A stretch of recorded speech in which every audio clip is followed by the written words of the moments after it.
देवताको मन्दिरमा आएका छौँ के अरे बाबा यहाँ के हुन्छ अरे नाग हुन्छन् जनै ज्वरो पुज्छन् हजुर पूजापाठ गर्छन्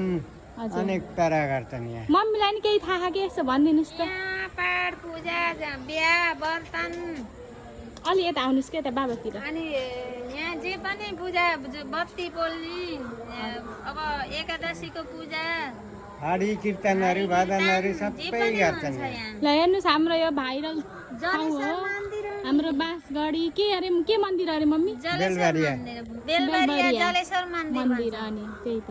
ल ल बान्जीलाई केही जानकारी थाहा छ कि फर्स्ट टाइम आएको म त राम्रो छ यहाँ घुम्न आउन बान्जी चाहिँ फर्स्ट टाइम मजाले दुईचोटि भयो भान्जा म नानी भएर आएको हामी त एकचोटि आइरहेको छ मस्ती एकादशीमा पनि आएको अब यहाँ हेर्न सक्नुहुन्छ यो चाहिँ अब यस्तो जराहरू हो यो जरा कहाँबाट निस्कियो भने कसैले नि अहिलेसम्म पत्ता लगाउन सक्नु भएको छैन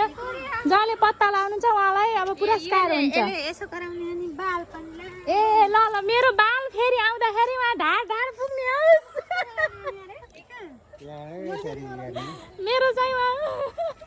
मेरो भइ छोरा पनि अझै अर्को भइ छोस् हो र त्यस्तो अरे ओ माई गॉड